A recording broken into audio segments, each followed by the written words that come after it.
Movie की starting हम देखते हैं टॉक शो की होस्ट मोनिका को, जो पिछले साल हैलोवीन की रात हुए मैसेकर की इकलौती सर्वाइवल का इंटरव्यू ले रही थी। वो सर्वाइवल बुरी तरह से डिसफिगर्ड हो चुकी थी। उस मैसेकर का किलर था आर्ट, जो खुद भी मारा गया। पर मोनिका उसे बताती कि उसकी बॉडी अगले ही दिन मॉर्ग से गायब हो गई, जिस पर उस सर्वाइवल का कहना था कि उसने खुद उसे अपनी आंखों के सामने मरते हुए देखा था। लेकिन हम देखते हैं कि ये इंटरव्यू खुद आर्ट भी देख रहा था। वो खुद को मैसी समझता है और टीवी की ऐसी तैसी कर देता है, और वो अपने औजार गार्बेज बैग में भरकर वहाँ से चल देता है। मोनिका फोन पर अपने फ्रेंड से बात करती है और टीवी शो पर जिस सर्वाइवल की तारीफ कर रही थी उसी का मजाक उड़ाती है उसके चेहरे को लेकर। तभी किसी आहट से मोनिका को लगता है कि वहाँ कोई तो है। चेक करने पर पता चलता है कि वहाँ वही सर्वाइवल खड़ी थी जिसने सब कुछ सुन लिया था, और वो गुस्से में उसकी आंखें फोड़कर उसे मार देती है और जोरों से हंसने लगती है, जिससे हमें पता चलता है कि आर्ट ने उसके फेस के साथ साथ उसके दिमाग पर भी गहरा असर डाला है। इसके बाद हम दो लड़कियों टेरा और डॉन को देखते हैं, जो हैलोवीन पार्टी से ड्रंक होकर आ रही थी। वो दोनों डॉन की कार तक जाते हैं, पर क्योंकि डॉन बहुत ज्यादा नशे में थी इसलिए टेरा खुद कार चलाना चाहती थी। इसी बात को लेकर दोनों में बहस हो जाती है। तभी आर्ट की नजर उन पर पड़ जाती है और वो उन्हें क्रीपी स्माइल देता है। डॉन को ना जाने क्या सूझा, वो इससे फ्लर्ट करने लगती है, जिसे टेरा ऐसा करने से रोक देती है। और जब वो दोनों वहाँ देखते हैं तो वहाँ से वो गायब हो गया था। इन्हें भूख लगती है तो ये दोनों एक रेस्टोरेंट में चली जाती हैं। इनके पीछे पीछे आर्ट भी वहाँ आ जाता है और बस टेरा को घूरने लगता है। जब टेरा उसकी तरफ देखती है तो वो फिर से क्रीपी स्माइल देने लगता है, जो कि वाकई में बहुत ही ज्यादा डरावनी थी, इतनी कि टेरा उसे देखकर शॉक रह जाती है। नशे में डॉन उसके पास जाती है, लेकिन वो सिर्फ और सिर्फ टेरा को घूर रहा था। डॉन जबरदस्ती उसके साथ सेल्फी लेती है। उस रेस्टोरेंट का वर्कर उससे ऑर्डर लेने आता है, लेकिन वो उसके तरफ भी ध्यान नहीं देता और सिर्फ टेरा को घूर रहा था। टेरा का डर अब और भी ज्यादा बढ़ चुका था। वो बस किसी तरह वहाँ से निकलना चाहती थी। तभी आर्ट टेरा के पास जाकर उसे एक रिंग देता है। वो सोचती है कि आर्ट नाइस बिहेव करने की कोशिश कर रहा है। आर्ट वॉशरूम जाता है और ये दोनों अपना पिज्जा खा रहे होते हैं, पर आर्ट की हरकतों से परेशान एक वर्कर उसे बाहर निकाल देता है। टेरा और डॉन जब वापस अपनी कार के पास जाती हैं तो वो देखती कि उनके कार का टायर पंचर है। तब टेरा डॉन के फोन से अपनी सिस्टर विक्टोरिया को कॉल करके वहां बुलाती है। वो दोनों कार में वेट करते हैं। तब टेरा डॉन से बोलती है ये पंचर जरूर उस क्लाउन ने किया होगा। डॉन बोलती है उस मस्करे से डरने की जरूरत नहीं, वो हार्मलेस है, उससे तो मच्छर भी ना मरे। पर हम देखते हैं आर्ट ने उस पिज्जा शॉप वर्कर का सर काटकर नाइट लैंप बना दिया। मच्छर मारना तो वैसे भी इसकी फितरत नहीं। बोनस के तौर पर वो दूसरे वर्कर को भी मार देता है। इधर टेरा डॉन को बताती कि उसे टॉयलेट जाना है, पर वहाँ आसपास सब कुछ बंद था।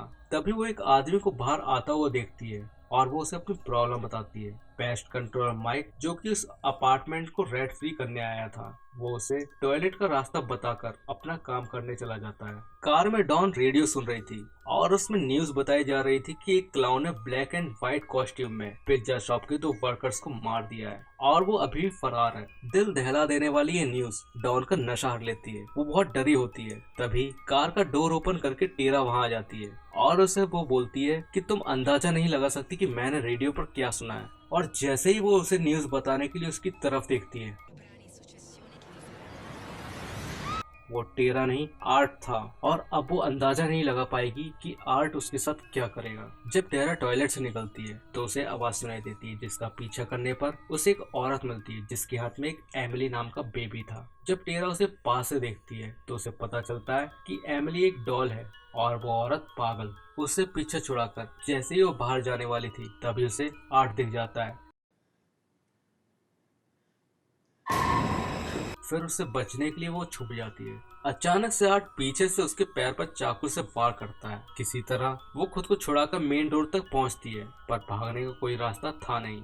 आर्ट ने डोर को लॉक कर दिया था। उससे बचने के लिए वो ऊपर जाती है। यहाँ उसे माइक दिख जाता है और वो उससे हेल्प मांगती है, मगर उसने ईयरफोन लगा रखे थे, इसलिए उसे टेरा की आवाज सुनाई नहीं देती। आर्ट उसके पीछे आ जाता है और उसे अपने साथ ले जाकर बेहोश कर देता है। जब उसे होश आता है तो वो खुद को एक चेयर से बंधा हुआ पाती है। आर्ट उसके पास एक वेपन लिए बैठा था। टेरा को लगा कि अब वो उसे वेपन से मारेगा, पर वो उसे डरा रहा था। इसके बाद आर्ट एक आरी लाकर उसकी गर्दन पर रख देता है, लेकिन वो आरी उसके लिए नहीं थी।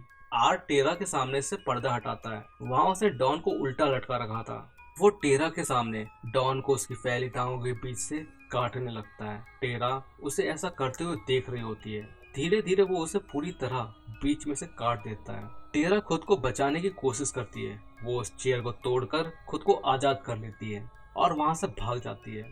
आर्ट चाकू लेकर उसे ढूंढ रहा था, पर टेरा छुपने के बजाय मार मार कर उसका बुरा हाल कर देती है। उसे लगने लगा कि वो आर्ट को अब आसानी से मार देगी। तभी आर्ट गन निकालकर टेरा के पैर में गोली मार देता है। टेरा बहुत तकलीफ में थी पर हार नहीं मानती, इसलिए वो उसके पेट में गोली मार देता है, पर उसमें जान अब भी बाकी थी। ये देखकर आर्ट उसके फेस पर गोली मारता है, लेकिन वो मरने का नाम ही नहीं ले रही थी। आर्ट की गन में गोलियां खत्म हो गई तो वो मैगजीन लेने चला जाता है। वहीं दूसरी तरफ विक्टोरिया भी वहां आ जाती है। वो देखती है कार में कोई नहीं था, इसलिए डॉन के फोन पर मैसेज करती है, पर शायद इसकी किस्मत खराब थी। उस वक्त आर्ट डॉन के फोन के पास था। वो मैसेज पढ़ लेता है और उसे अपार्टमेंट के पीछे वाले दरवाजे से अंदर आने को बोलता है। इसके बाद वो टेरा के पास जाता है, लेकिन उससे पहले डॉन के साथ एक सेल्फी लेता है, क्योंकि रेस्टोरेंट में डॉन ने भी उसके साथ सेल्फी ली थी। फिर टेरा के पास जाकर उसके चेहरे पर पूरी मैगजीन खाली कर देता है। पेस्ट कंट्रोलर माइक अपने कोवर्कर को फोन करता है, तभी पीछे से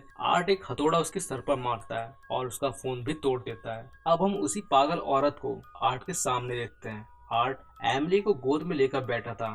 वो उसकी माँ बनने की एक्टिंग करती है और आर्ट भी दूध पीते बच्चे की तरह एक्ट करता है। इधर विक्टोरिया भी अंदर पहुंच गई और डॉन को कॉल करती है। फिर वो डॉन के फोन की आवाज का पीछा करते हुए डॉन तक पहुंच जाती है। उसे इस हालत में देखकर उसके होश उड़ जाते हैं और वो वहां से भागने लगती है। तभी उसे किसी के चिल्लाने की आवाज सुनाई देती है। उसे वो आवाज टेरा की लगती है और वो उसे बचाने के लिए जाती है, लेकिन तभी वो पास ही पड़ी एक औरत को देखती है जिसके बॉडी पार्ट्स और स्कैल्प आर्ट ने निकाल लिए थे। लेकिन सवाल ये है कि उसने उनका किया क्या, और जब ये औरत यहाँ है तो एमिली के पास कौन है? वो था आर्ट, जिसने स्कैल्प और बाकी बॉडी पार्ट्स अपने ऊपर लगा लिए थे। उसे देखकर विक्टोरिया वहां से भाग जाती है और आर्ट उसका पीछा करता है। वो छुप जाती है पर आर्ट उसे देख लेता है, लेकिन कुछ किए बिना वहां से चला जाता है, क्योंकि बाहर से उसे किसी की आवाज आई थी। वो माइक का कोवर्कर था जो अपार्टमेंट के अंदर आ चुका था। आर्ट उसके सर में एक चाकू घुसा देता है और दूसरे से उसका गला काट देता है। विक्टोरिया वहां से निकलकर भागने लगती है, लेकिन आर्ट उस ट्राइसिकल पर उसका पीछा करता है। वो छुप छुप कर आगे बढ़ती है, लेकिन आर्ट उसे ढूंढ लेता है और उसका दम घोटकर उसे मारने की कोशिश करता है, लेकिन विक्टोरिया उस पॉलीथीन को फाड़ देती है। विक्टोरिया के सामने एक कील पड़ी थी, जिसे उठाकर वो आर्ट के पैर में घुसा देती है। फिर वो वहां से भागने लगती है। दूसरी तरफ हम देखते हैं माइक जिंदा था और उसे विक्टोरिया की चीख सुनाई देती है। विक्टोरिया चिल्लाई क्योंकि उसे टेरा मिल गई थी जिसे आर्ट ने डेकोरेट कर रखा था। वो उसके पास बैठकर रो रही थी। तभी आर्ट वहां पहुंच जाता है। वो एक चैन से विक्टोरिया को मारने लगता है, जिस पर उसने कई सारे शार्प ऑब्जेक्ट्स लगा रखे थे। वो कई सारे हमलों से उसे घायल कर देता है।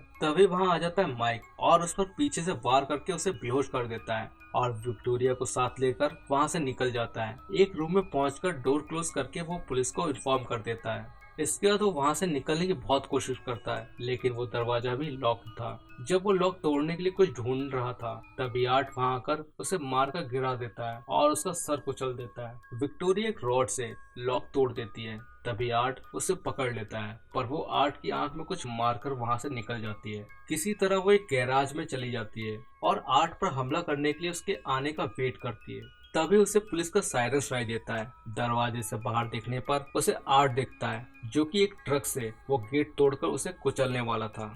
वो बचने की कोशिश करती है, पर आर्ट उसे टक्कर मार देता है। वो ट्रक से उतरकर उसके पास जाता है। तभी वहां पुलिस आ जाती है और आर्ट को अरेस्ट करने की कोशिश करती है, पर वो उन सबके सामने वहां खुद को गोली मार लेता है। विक्टोरिया का चेहरा देखकर पुलिस वाले समझ जाते हैं आर्ट इसका चेहरा खा रहा था, पर वो हैरान थे कि विक्टोरिया अब भी जिंदा है। आर्ट की डेड बॉडी मॉर्ग में जाती है एक एग्जामिनर के पास। वो जैसे ही बैग खोलता है, ऐसा लग रहा था जैसे वो उसे ही देख रहा हो। तभी वहाँ कुछ होने लगता है और आर्ट उस एग्जामिनर को पकड़कर मार देता है। इसके पार्ट 2 की स्टोरी में हम यहीं से इसके आगे का सीन देखते हैं। इसके बाद हमें 1 साल बाद का सीन दिखाया जाता है, जब एक पेशेंट को हॉस्पिटल से डिस्चार्ज किया जा रहा था। वो विक्टोरिया ही थी जो इतने सब के बाद भी जिंदा बच गई।